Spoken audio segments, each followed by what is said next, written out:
A bowl of ramen consoled me. And then I started chasing it. And I lived in Los Angeles, which turns out is the very first place that ramen came when it came from Japan to North America. So I was in the right place at the right time. The internet wants you to know a little about everything, A headline here, a trending topic there, just enough to have an opinion. but never enough to understand. This is You Know Too Much. A show about the opposite. The people who go all the way down the rabbit hole, The collector, the overthinker. the obsessive. This is You Know Too Much. Hi, I'm Sarah Gavigan, and I know too much about ramen. Well, why? How, when, and why? I know. I'll start it by saying that I think the way that I think other people see this story is like if there was an anchor sitting behind a desk and he's like, white middle-aged housewife makes ramen, news at 11. Tell us more. I had one of those days that we have all had in the world of advertising. And I just flipped my desk and was like, I'm out of here. I'm going to go to that ramen shop down the street that I've been wanting to go to. And I walked in and it was a Japanese grocery store with a food court. And it's not like I had never been in an Asian food court before, but I was in such a state when I walked in there. And I was like, I don't know what to do. I just walk up. Okay, I order. Okay, how am I supposed to eat this? Take my glasses off, pull my hair back. They're eating the noodles first.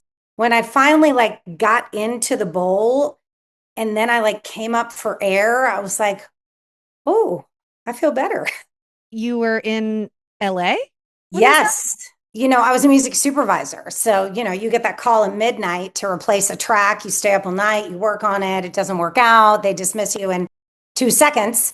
And I thought I was inconsolable at that moment. But yet a bowl of ramen consoled me. And then I started chasing it. And I lived in Los Angeles, which turns out is the very first place that ramen came when it came from Japan to North America. So I was in the right place at the right time. And the ramen boom was just beginning in America. So I got all those really early Japanese ramen shops. But once I learned the science, then it was like, oh, Tell us Why about was it? Yeah, Yeah. tell us. Why was it so important? I mean, the science is umami. MSG, which is the version that Americans know, monosodium glutamate, which I think is really deeply deified. I call it the nuclear superpower of umami. If used responsibly, it's a great source of energy. Like all nuclear power. Yep. Exactly. Ironic, but not, right? Umami is formed through two or more amino acids present on the palate at one time, sends receptors to the brain that sets off serotonin and dopamine. Literally makes you happy. Yum. You know how you take a bite of a really great piece of pizza and you do a little happy dance? That's umami, tomato and Parmesan doing the work. Wow. And what is it about Ron? So we got the sort of science, but then what kept driving you about it? Like, what made you just go so deep into it? It's such a mystery. Like when I came into the industry, literally there was nothing written about it, barely even in Japanese. And in Japan, it was up until about 6 years ago, completely under cloak. Like no one was ever writing anything down, sharing it with anybody. You had to go work for that master to learn that style and whatnot. I had bombed out of the advertising industry and I was looking for what was next for me. I had relocated from Los Angeles to Nashville, which is where I grew up. And it was an extremely difficult transition for me. I was like, why am I back here? Yeah. This means I failed. If I'm back here, I've failed. And I'm raising this feral child. Neither of us belong in the deep South. No, so I think one of the kind of light bulb moments was that the mothership of ramen that everyone knows is tonkatsu, pork bone broth. And that's kind of the creamy, white, milky looking ramen. And I was like, well, wait a minute. I live in surrounded by pig farms. Yeah. I could make that. And that's kind of how it started. As I walked into my local butcher and I asked for bones and they asked me what I was going to make and I told them and they look at me like I had three heads. It's In crazy. Nashville. Yeah. You Amazing. have this goal of okay, you're now obsessed with ramen. did you know what you wanted to do with it like right away, or you just kept doing one step at a time? I mean, I think it's a little bit like how I've done every business I've started. I am a very hyper focused ADHD, highly passionate type of personality. Once I dig my teeth into something, I'm just blinders on. There's not a lot of like rationale going on. It is like, I want this. How do I make it happen? Let's go. I've definitely had moments in my career where I've been humbled. And then I come out of that moment of feeling humbled and I'm like, can somebody just put the fucking blinders back on? So is that what you did with it? So tell us, like, what did you So, going yeah, for? it started as pop ups. Okay. And, I worked in film production, so I knew how to run a pop up. That Yeah. was pretty much the exact same thing. And because I understood, I guess, chaos within structure, it really translated in like a film set and a restaurant, be it for one night or a brick and mortar, are very similar in the way that they function, believe it or not. You got a producer, a director, all of those things, and you've got to make it happen under duress and stress, and there's money involved. And I had never worked in a restaurant until I set foot in my own. And do Crazy. The ramen shop plays a role in people's lives, and I learned that when I lived in Los Angeles. And I mean, it was so intoxicating to start a project like this in 2015 in Nashville when literally nothing had been done. Nothing. I think So I ate one of your first bowls of ramen in your backyard before the pop-up, right? like you're really truly, it shows what a great friend you are that you ate that bowl, because I wouldn't eat that Stop bowl if it. somebody put it in front of me today. What does that say about my palate? I thought it was delicious. I think it says you're a good friend, Eva. I mean, Sarah's probably too hard on herself too. All of these things can Yeah. be true. Thank And so like with ramen, like what are some of the misconceptions that people have about ramen? Mhm. What are the thing? And then secondly, what's the thing you want people to know about ramen? Yeah, I mean, it's usually two things that come up over and over again. And I'll ask them to you as questions for fun. How old do you think ramen is? Oh, hundreds of years old. Hundreds. Like to the Very. dynasties. Post World War II. Oh, What? Yeah. how could you? So What? How? the Chinese immigrating to Japan in the early 1900s brought with them an alkaline noodle, which we now know as the ramen noodle. In about 1938, the first signs of what we now call ramen were being served. The war happened, shut down the country. Post World War II, greatest famine in the history of Japan, no rice. Mm. American wheat is being shipped to Japan. It's being used to make these alkaline noodles because it needed no egg and it was shelf stable. The Chinese were just getting the bone scraps, making the soup, putting the noodles in it. They built these little yatais and started going around to the factories to feed people as they were rebuilding Japan. And they called it stamina food.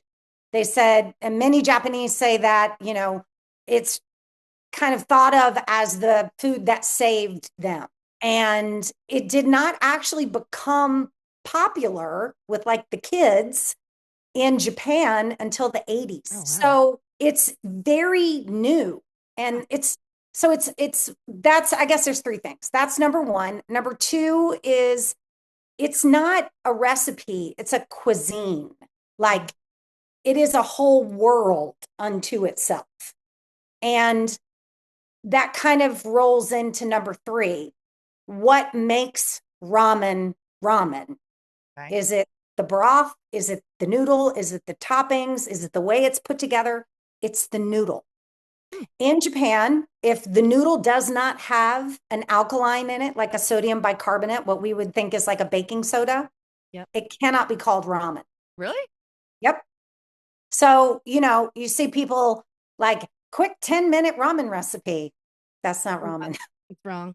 That's not ramen. It's That's noodle soup, and I'm sure it's delicious, but it's not ramen. with wavy noodles. Yes. Fascinating. So what do you think about all the protein? I mean, I think that there are a lot of really clever people coming out with products that are really interesting that are kind of riding sidecar to the same cultural phenomenon that I did, Mm-hmm. which is the explosion of otaku culture in America. You know, the word otaku literally translated means at home. And it was originally a derogatory term that was given to people that did nothing but stay home and play video games and like had no social skills. Ooh, otaku, oh, you know. Huh. And then it became an entire subculture, and now it's the largest subculture in the world. Wow. So, you know, why is somebody making a protein instant ramen? You could answer that in a myriad of ways, but the reason why it's successful is because of anime on Netflix and Hulu. Crazy. Yeah, Top demon hunters. yeah, 100%. The reclamation of what is meant initially as something derogatory is fascinating.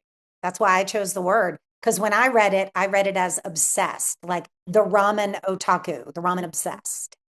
Little did I know what was under that hood. Woo! No doubt. Oh my goodness. And we'll be right back after this. We spotted consumers are drinking less, but still want the ritual of a great cocktail. That's why Blind Tiger Spirit Free Cocktails preserves that ritual without the spirit. Find us at blindtigerspiritfree.com. 16 grams protein, 8 grams fiber, 1 gram net carbs per serving. That's what Jerry's does. We make healthy, tasty bread using minimal ingredients that you can also pronounce. See our better breads at getjerrys.com. And now, back to the show. If you're listening and you're lucky enough to be in Nashville, please do yourself a favor and get a bowl of ramen from Sarah's. Yes. Well, I was going to also ask you, like, let's say I was brand new to ramen, somehow I've been under a rock and I've never had ramen. Where or what type of ramen should I introduce myself to? Is there a specific place? Is there a specific type? You like what you eat the most, right? Like my favorite bowl of ramen is the first bowl of ramen I ever had. And my number one, my tonkatsu shio is based on that very first bowl of ramen that I ever had. It made that deep of an impression on me. You know, if it looks like a salad, don't eat it. It's not a salad. That's a good Ramen's not idea. salad. Yeah. Does not need 14 toppings. The toppings are actually not the star of the show. They're the supporting actor. Right. The Now, broth and the noodle. the broth, the broth, the broth, The the broth. noodle, the both. Well, it kind of is because they work together and they're engineered to go together. We send our broth up to our noodle factory and they match it to a noodle. Oh, Cool. that's so cool. Yeah. So Now- that it doesn't take in too much stock at once, so that it kind of like the broth comes with the noodle a little bit when you slurp. Like there's so many little bitty factors that we think about when we engineer a bowl of ramen. Here's another key. If you go to a ramen shop and you can make your own ramen, Don't do it. no, Not because, qualified. well, you've got the noodle size and what wheat it's made out of. Then you've got the seasoning. All of these things work in concert. So, like, you can go see 14 bands at once, or you can go see one band that's really good. Yeah. And when you're sitting down and having a bowl of ramen, what's your kind of like checklist? So, when I sit down to a bowl of ramen, the first thing is you really want to take in the aroma. That's what they've worked really hard to like get that to stimulate, literally make your mouth water. It's a very sensory experience. Like if you're watching this and you've never had a bowl of ramen before, I beg you, when you go have a bowl of ramen, go by yourself, put your phone away, tie your hair back, take your glasses off, and it's like a meditation for real. Then take a little sip of the broth, just kind of like get a sense of the bowl, and then you just pound the noodles. Because a ramen noodle has about a 3-minute lifespan in that bowl. Really? Yeah. Yeah. So scientifically, it's very low hydration noodle. So pasta is like up here at 30% hydration, and ramen is down here at about 20 to 18% hydration. So you can imagine they're thirsty. They take it all in. If you eat a bowl of ramen correctly, every single bite will be a little bit different because the temperature of the broth is going down, which changes the salinity and how it hits your palate, the starch continues to come off of the noodles, will change the flavor of the broth. All of these things work in concert. It's crazy. I look at my ramen completely different now. I feel Truly, like I'm a bad Asian, honestly, not knowing any of this. bad Asian. Do you know the story of how instant ramen happened? No, not yet. The founder of Nippon Foods in 1976, his name was Momofuku Ando. Sounds good. So that is why David Chang named his company Momofuku. Got it. Oh, Yeah. that's so cool. Yeah. So he was a wartime kid and he saw people starting to enjoy ramen. And he said, I want to bring this to the world. And he created instant ramen. Yeah. And now, so it's like literally culturally, it's the opposite in Japan than it is here. So the really good stuff that we're talking about is what they have available to them all the time. But if you are a ramen chef and you own a ramen shop and you become famous for your ramen gets made into an instant ramen. Oh. And that's when you've really made it. That's the peak. Very cool. Yeah. Yeah. Because the Japanese pantry is really only made up of like 9 things for real. It's mind blowing, really. At the same time, everything comes from China. Everything. And then the French did their thing, and then the Japanese did their thing, and other cultures did their thing. But really, the Chinese started everything. You know, I guess as we're starting to wrap up here, I guess my question is like, why is it still as popular as when it started? I always say that ramen is emotional in a way that a burger and a taco could never be. I think that's why it's successful. Yeah. It elicits an emotion. You're making me emotional. I think you're right. I mean, anything I have to take off my glasses for is going to be exactly curious. But yeah, there is some emotion to it. You could find it, but would it give you, like, again, that happy dance feeling, right? You're like, oh, yeah, that's what. That's amazing. Food science is amazing. Who knew? The more we kind of get to know about it, like, you know, how much you know about ramen, I think I'm going to have a completely different experience with my ramen now. I think it's gone outside of the niche communities now. I'm in the deep South, you know, I've got the little Bible biddies coming to eat ramen, the 85-year-olds in their Bible study. Doing your part, making it accessible. God's food. Important. But they call it spaghetti, and that's okay. Amazing. I love a biddy. I love a biddy calling ramen spaghetti. Oh my goodness. What is the name of your stack that you're Substack? Yeah. My Substack is called Obsessed. Okay. And my restaurant is called Otaku Ramen.